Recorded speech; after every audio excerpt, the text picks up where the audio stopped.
CNBC आवाज Motilal Oswal studios में आपका स्वागत है। नमस्कार, मैं हूं आपके साथ आशीष चतुर्वेदी और आप देख रहे हैं खिलाड़ी नंबर 1। चलिए शो की शुरुआत करते हैं मार्केट के चेक के साथ। कल की बड़ी गिरावट और उसके बाद रिकवरी के बाद आज मार्केट थोड़ी सी सुस्ती में नजर आ रहे हैं। अप मूव तो देखने को मिले थे, लेकिन थोड़ा सा ऑफ हाइस का भी एक्शन है। अब ना के बराबर सिर्फ 20 अंकों की बढ़त यहाँ पर बची रहेगी। निफ्टी पर एक्शन आपकी स्क्रीन पर आ रहा है। बैंक निफ्टी को देखें तो यहाँ पर भी गेंस गिव अप हो गए हैं और आप ये देखिए कि इनफैक्ट बिल्कुल ही फ्लैट है। निफ्टी बैंक की तो चर्चा ही करना व्यर्थ है फिलहाल के लिए, लेकिन मिड कैप और स्मॉल कैप कल बढ़िया रेजिलियंस था। एक तरफ मार्केट रिकवरी के मूड में था, स्मॉल कैप में 1% की तेज़ी के साथ क्लोजिंग हुई थी। आज फिलहाल अगर आप देखें तो मिड कैप में प्रॉफिट बुकिंग है, 190 अंकों का कट यहाँ पर आपको नजर आएगा इंडेक्स पर। और वहीं स्मॉल कैप की बात करें तो ये फ्लैट चल रहा है, लेकिन ऑफ हाइस का एक्शन साफ है। अब मार्केट की असली तस्वीर समझ में आएगी एडवांस और डिक्लाइन देखकर कि कितने शेयरों में खरीदारी है, कितनों में गिरावट है। तो इस आंकड़े को अगर आप देखें तो कंफर्ट अभी भी तेजी की तरफ बना हुआ है। 1834 शेयर ऐसे हैं जहां पर खरीदारी है और आप देखें 944, यानी जितने शेयर गिर रहे हैं उससे दुगने बढ़ रहे हैं। और ये आंकड़ा आपकी स्क्रीन पर अच्छी तरीके से प्रेजेंट होता हुआ नजर आ रहा है। निफ्टी और बैंक निफ्टी के कॉन्ट्रीब्यूटर्स आएंगे आपकी स्क्रीन पर। निफ्टी में देखें तो रिलायंस, एमएनएम, कोटक और आईटीसी आज बड़े दिनों के बाद ऐसी डाइवर्स ब्रेथ आपको देखने को मिल रही है। लेकिन बैंक्स और आईटी जो कि अब तक मार्केट को थोड़ा सा संभाले हुए थे, आज वो थोड़ा सा प्रेशर क्रिएट कर रहे हैं। एचडीएफसी बैंक अकेले 12 अंकों का दबाव बना रहा है। इन्फी, टीसीएस ये भी नीचे चल रहे हैं। आईसीआईसीआई बैंक भी नीचे है। वहीं बात करें बैंक निफ्टी की तो बैंक निफ्टी में HDFC, ICICI, bank of Baroda और इंडसइंड ये नीचे ही चल रहे हैं। कुल मिलाकर गिरने वाले जो बैंक निफ्टी के स्टॉक्स हैं 107 अंकों का दबाव बना रहे हैं। लेकिन तेजी 12 में से केवल 3 शेयरों में। एक तो कोटक है अकेले 52-53 अंकों का। ई स्मॉल फाइनेंस बैंक, यहाँ पर एफडीआई लिमिट जो है बढ़ाने को मंजूरी मिल गई है फाइनेंस मिनिस्ट्री से, इसका एक असर है। और एक्सिस बैंक भी देखें तो 15 अंकों का पॉजिटिव कंट्रीब्यूशन फिलहाल बैंक निफ्टी में देता हुआ नजर आ रहा है। सेटअप ठीक है, कल की उतार चढ़ाव के बाद हल्की सी सुस्ती है, लेकिन देखना होगा कि दिन के दौरान कैसे मूव्स यहाँ पर देखने को मिलते हैं। अब हफ्ते की शुरुआत हो चुकी है। ऑलरेडी सोमवार से लेकर अब तक काफ़ी सारे आइडियाज़ हमारे तीनों मार्केट एक्सपर्ट्स ने अपने पोर्टफोलियो में शामिल किए। परफॉर्मेंस यहाँ पर आप लगातार रिव्यू करते जा रहे हैं। तो एक काम करते हैं, तीनों मार्केट एक्सपर्ट्स का स्वागत करते हैं। प्रूडेंट कॉर्पोरेट एडवाइजरी के प्रदीप होचंदानी, सैमको सिक्योरिटीज़ के धूपेश धमेजा और मंत्री फिनमार्ट के अरुण कुमार मंत्री हमारे साथ। आप तीनों का शो में स्वागत है। नमस्कार। एक काम करते हैं, सबसे पहले कल 3:30 बजे तक की जो परफॉर्मेंस है एक बार दर्शकों को दिखाते हैं, फिर आगे चर्चा करेंगे स्टॉक्स और मार्केट के ऊपर। लेकिन सबसे पहले परफॉर्मेंस आएगी स्क्रीन पर। आप देखते हैं कि अब प्रदीप जी के पोर्टफोलियो में यहाँ पर तकरीबन 2% की बढ़त आपको देखने को मिल रही है।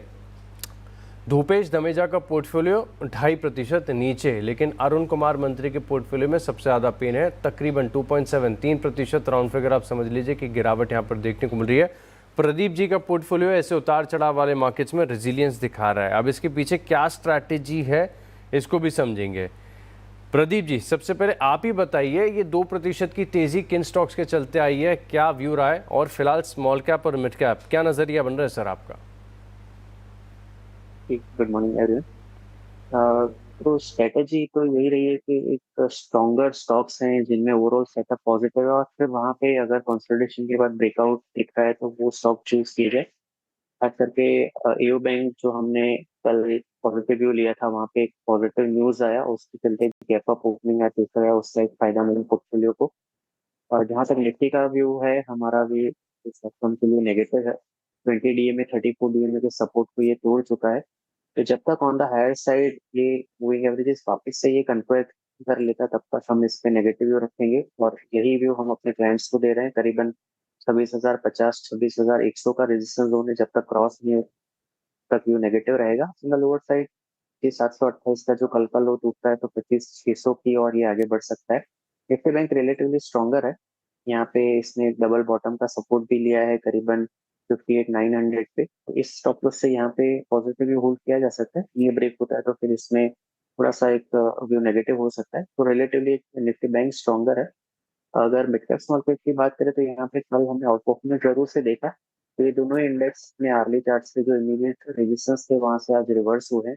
तो कल के जो हाई है लेवल वो क्रॉस जी होने जरूरी है फर्दर मोमेंटम बिल्ड होने के लिए इन दोनों इंडेक्स। एग्जैक्टली बिल्कुल, तो यहाँ पर आप रखेंगे खास फोकस। धूपेश जी, निफ्टी बैंक क्या व्यू है सर?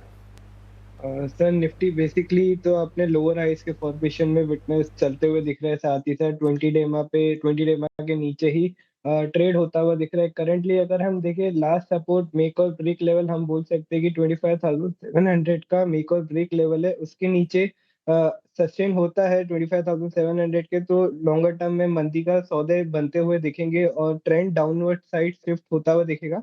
बट जब तक 25,700 सस्टेन कर रहा है, जहाँ पे 50 डे में कल की भी रिकवरी देखी, तो उस वजह से हम लोग को थोड़ा एक साइडवेज मोमेंटम हम लोग को विटनेस होता हुआ दिखेगा निफ्टी में। अगर हम निफ्टी बैंक की बात करें, निफ्टी बैंक अभी भी 58,800 58,900 एक स्ट्रॉन्ग बेस है। 58,900 58,800 के नीचे जाता है तो ही हम बैंक निफ्टी में भी मंदी हम लोग देखेंगे। करंटली दोनों ही इंडेक्स एक टाइम वाइज करेक्शन में विटनेस होते हुए दिख रहे हैं, जहाँ पे मेजरली मिड और स्मॉल कैप के स्टॉक्स में गिरावट विटनेस हो रही है और लार्ज कैप स्टॉक थोड़े बहुत अपसाइड में होल्ड करते हुए दिख रहे हैं। All right, Arun sir quickly क्या व्यू है सर मार्केट्स पर?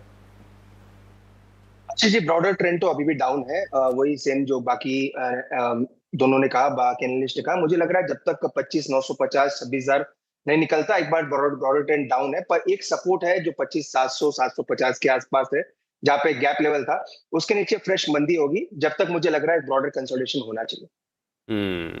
यहाँ पर आप देखें तो 26,000 जब तक पार नहीं होता तब तक आप थोड़े से कंसोलिडेशन साइडवेज और हल्की गिरावट की उम्मीद लगाकर चल सकते हैं। अब एक काम करते हैं, एक एक करके पोर्टफोलियो पर नज़र डालते हैं। सबसे पहले प्रदीप जी का पोर्टफोलियो आएगा आपकी स्क्रीन पर, देख सकते हैं इनके ट्रेडिंग आइडियाज़ क्या चर्निंग की है। AB कैपिटल होल्ड है, बुक प्रॉफिट कर लिया है ई स्मॉल फाइनेंस बैंक, बेहतरीन। और इसी के चलते एक यही स्टॉक है जिसने पोर्टफोलियो में सर आपके में जान डाल दी। अब कोई और ऐसा स्टॉक आपने आइडेंटिफाई किया है? जी बिल्कुल, जैसे कि मैंने शुरुआत में भी बताया कि आउट परफॉर्मिंग स्टॉक्स हैं जो कंसोलिडेशन के बाद ब्रेकआउट दे रहे हैं, उनको हम चूज कर रहे हैं। तो उसी श्रृंखला में आयशर मोटर्स को जोड़ना चाहेंगे। स्टॉक एक स्ट्रॉन्ग और अपवर्ड मोमेंटम में है और करीबन 8-9 सेशन का एक कंसोलिडेशन देखने के बाद आज ये फिर से एक ब्रेकआउट कंफर्म कर रहा है अर्ली चार्ट्स पे। 72.44 के करंट रेट से इसको ऐड करेंगे। 7100 का स्टॉप लॉस रहेगा, 7600 के टारगेट रहेंगे। आयशर मोटर 7,600 के टारगेट्स के लिए यहाँ पर आपको करनी चाहिए खरीदारी। 2% ऊपर फिलहाल ये स्टॉक कारोबार कर रहा है। धूपेश जी के पोर्टफोलियो पर डालते हैं नज़र, कौन से स्टॉक्स हैं, क्या की है चर्निंग, कहाँ पर हुई है ट्रेडिंग। एग्जिट कर लिया फेडरल बैंक, कल काफ़ी बढ़िया मूव्स यहाँ पर देखने को मिले थे, प्रॉफिट बुकिंग हो गई। PB फिनटेक, ये स्टॉक लगातार सर के रडार पर रहा है। धूपेश जी आज कौन सा स्टॉक चुना है?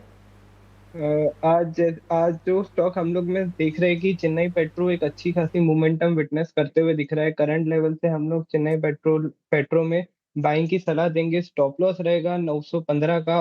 अपसाइड में हम टारगेट देख रहे हैं 1015 के। 1015 का टारगेट, 915 का स्टॉप लॉस आपने बताया। यहाँ पर आप रखेंगे खास फोकस, चेन्नई पेट्रो ये स्टॉक चुना है। अरुण कुमार मंत्री का पोर्टफोलियो लाते हैं आपकी स्क्रीन पर। आप देख पाएंगे कि शो के दौरान, शो के बाद कौन से आइडियाज़ किए हैं ऐड। अब HE जी यहाँ पर इन्होंने प्रॉफिट बुकिंग कर ली, एग्जिट कर लिया जुपिटर वैगन्स और जिंदल स्टेनलेस। यहाँ पर हो गया SL हिट। आपके पास भी विकल्प है सर 2 शेयरों का, पहला बताइए। आशीष जी, अगेन वही स्ट्रेंथ के साथ ही जाना चाहेंगे, तो अवंती फीड्स में खरीदारी की सलाह रहेगी। एक मोमेंटम अच्छा बन रहा है। 824 के आसपास खरीदे, स्टॉप लॉस 799 के आसपास रहेगा। टारगेट 910 तक के देखने को मिल सकते हैं। एक हाई बीटा स्टॉक है, तो मुझे लग रहा है अगर मार्केट थोड़ा स्टेबल होता है तो स्टॉक काफी अच्छा करना चाहिए। 910 का टारगेट है अवंती फीड्स पर। अब क्योंकि दो आइडियाज़ बताने तीनों मार्केट एक्सपर्ट्स को, तो सर दूसरा आइडिया भी आप बताइए पहले। एक्चुअली 2 से 3 आइडिया और है, पर चूंकि लास्ट आधे घंटे में मार्केट थोड़ा वोलेटाइल होकर नीचे आया, तो थोड़ा वेट करके दूसरा कॉल इनिशिएट करें। रडार पर तो है स्टॉक्स, लेकिन कंफर्मेशन और कन्विक्शन का है इंतजार, तो वेट एंड वॉच करेंगे। धूपेश जी स्टॉक ऐड करेंगे या वेट एंड वॉच? मैं भी वेट एंड वॉच ही करूंगा। मार्केट पूरा डिसाइसिव ट्रेंड नहीं विटनेस करता हुआ दिख रहा है।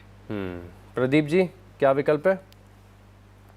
Same year wait and watch करेंगे। कुछ स्टॉक ध्यान में है पर कंफर्मेशन का वेट करेंगे बाय इनिशिएट करने से पहले। ज़्यादातर मेरा ऑब्जर्वेशन रहा है कि दूसरा आइडिया आप लोग थोड़ा सा बाद में रखते हैं, शो के बाद ऐड करने के लिए। चलिए बेहतर है और अच्छी स्ट्रैटेजी है। कन्विक्शन जहाँ पर होगा, सही समय पर स्टॉक आइडेंटिफाई होते हैं, तभी ऐड करना चाहिए। तो अब एक काम करते हैं, हमारे पास थोड़ा सा समय है, तो कुछ बजिंग स्टॉक्स के ऊपर बात कर लेते हैं जहाँ पर बड़े मूव देखने को मिल रहे हैं। वेल्सपन लिविंग अब अरुण कुमार जी आप ही बताइए, क्योंकि अवंती फीड्स आपने ऐड किया है और ये सारे जो है टैरिफ सेंसिटिव स्टॉक्स हैं, चाहे आप फिशरीज़ वाले देखें, टेक्सटाइल, वेल्सपन लिविंग पर आज ब्रोकरेज हाउस की एक इनिशिएटिंग कवरेज रिपोर्ट भी आई है, 6% ऊपर ये स्टॉक चल रहा है।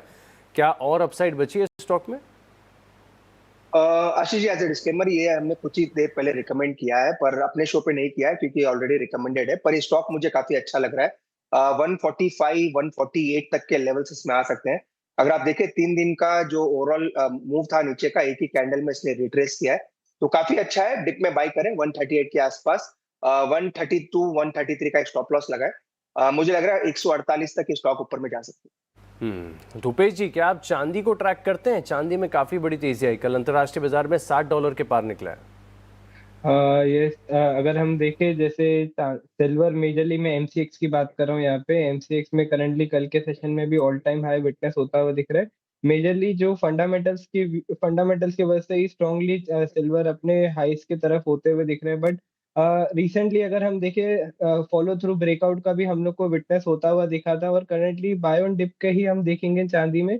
जब तक 185 के नीचे नहीं जाता एमसीएक्स के ऊपर, तब तक हम लोग का जो व्यू रहेगा चांदी में बाय ऑन डिप रहेगा। स्ट्रॉन्ग मोमेंटम के साथ हम लोग को फर्दर रैली विटनेस होते हुए दिख रही है। अपसाइड में 195 196 तक के भी अपसाइड दिख सकते हैं हम लोग को। लेकिन जो मेरा सवाल है ना, वो सवाल हिंदुस्तान जिंक पे है। दरअसल 4% की तेजी आज स्टॉक में सिर्फ सिल्वर के कारण देखने को मिली थी। अब क्योंकि आपने सिल्वर का चार्ट बखूबी देख लिया है, आप एक बार हिंदुस्तान जिंक का वीकली चार्ट या जो भी टाइम फ्रेम आप देखना चाहें देख के बताइए, क्या लग रहा है? चांदी की तेजी के साथ और बड़े मूव यहाँ पर एक्सपेक्टेड है? यस, एक्सपेक्टेड है, बट डिस्क्लेमर ये भी देना चाहता हूँ, हम लोग ने हिंदुस्तान जिंक ऑलरेडी हमारे दिवाली पिक्स में रिकमेंड किया हुआ है हमारे क्लाइंट्स को। करंटली अगर हिंदुस्तान जिंक देखें तो एक वापस से कंसोलिडेशन का ब्रेकआउट करंट दिन के हिसाब से दिया है, और साथ ही साथ बुलिश गैप अप के साथ हम लोग को ब्रेकआउट दिया। तो ऐसे पैटर्न ज्यादा ही स्ट्रांग होते हैं। तो और यहाँ से हमको एक्सपेक्टेड है, अगर शॉर्ट टर्म ट्रेडर है वो 550 तक के भी अपसाइड में टारगेट देख सकते हैं आने वाले 1 से 2 महीनों में। बट जो लॉन्ग टर्म ट्रेडर है उनको हम लोग सलाह देते हैं कि 650 तक के होल्ड टारगेट देख सकते हैं अपसाइड में, क्योंकि सिल्वर के वजह से हिंदुस्तान जिंक पे डायरेक्ट इम्पैक्ट हम लोग को विटनेस होता हुआ दिखेगा। तो यहाँ पर रखेंगे पराग पारेख फंड लगातार सुर्खियों में बना रहता है। दरअसल फंड हाउस अगले साल लार्ज कैप फंड लॉन्च करने की तैयारी कर रहा है। इसके फ्लेक्सी कैप फंड पहले से ही काफ़ी ज़्यादा सुपर हिट है। फ्लेक्सी कैप से कैसे अलग होगा लार्ज कैप फंड, इस पर मेरी सहयोगी दीपाली राणा ने पराग पारेख म्यूचुअल फंड के executive vice president and fund manager equity Raj Mehta के साथ की है बात। आइए सुनते हैं।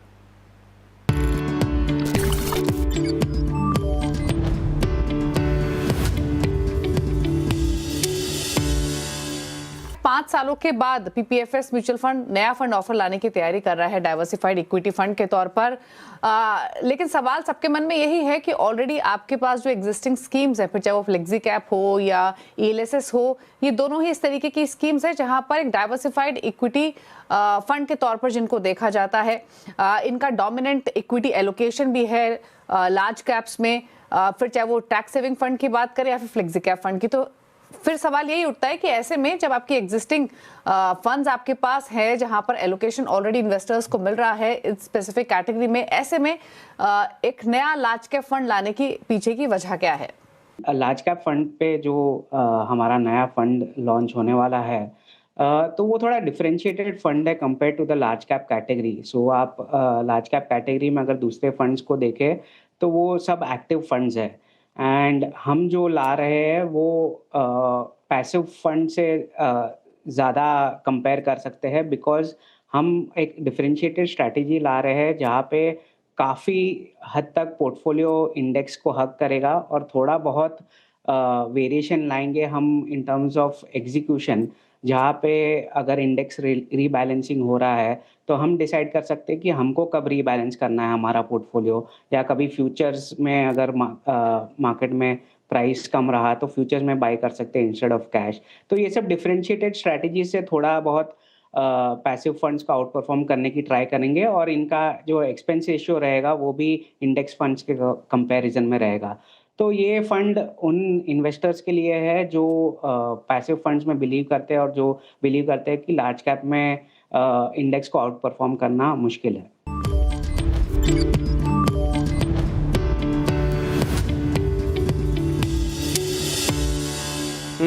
तो ये रही खास बातचीत, लेकिन अब एक काम करते हैं, प्रदीप जी के पास चलते हैं। प्रदीप जी, क्या वेट एंड वॉच का इंतजार खत्म? कौन सा स्टॉक है बताइए। बिल्कुल, जो कंफर्मेशन का वेट कर रहे थे वो हमको वेल्सपन लिविंग में मिला है।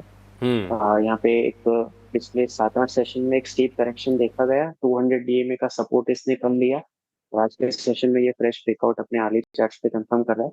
तो 140.70 के करंट रेट पे इसको जुड़ना चाहिए। स्टॉप लॉस यहाँ के 135 का रहेगा, 155 के इसमें टारगेट है। 155 के टारगेट, 135 रुपए का स्टॉप लॉस। और ब्रेक से पहले स्टॉक की है हमने चर्चा, 141 रुपए पर 7% ऊपर है और इसके बाद भी कन्विक्शन आ रहा है स्टॉक पर, तो रखेंगे खास फोकस। चलिए अभी रिपोर्ट कार्ड देखते हैं, तीनों का परफॉर्मेंस आएगा स्क्रीन पर। प्रदीप जी के पोर्टफोलियो में अगर आप देखें तो एबी कैपिटल 1% ऊपर, आयशर मोटर्स लगभग आधे प्रतिशत की तेजी, लेकिन वेल्सपन लिविंग जिन स्तरों से शेयर किया थोड़ा सा नीचे आया है। वहीं बात करें धूपेश धमीजा के पोर्टफोलियो में, सिर्फ चेन्नई पेट्रो है फ्लैट चल रहा है, थोड़ा सा नेगेटिव बायस है।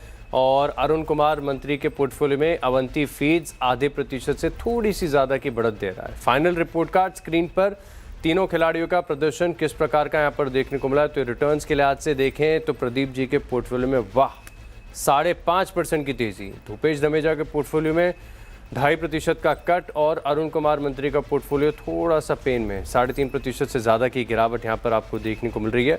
तो चलिए, आप तीनों मार्केट एक्सपर्ट्स का बहुत बहुत धन्यवाद हमारे साथ जुड़ने के लिए और ये कन्विक्शन आइडियाज़ हमारे साथ शेयर करने के लिए। और इसी के साथ खिलाड़ी नंबर 1 में इतना ही, लेकिन आप बने रहेंगे CNBC आवाज़ के साथ। नमस्कार।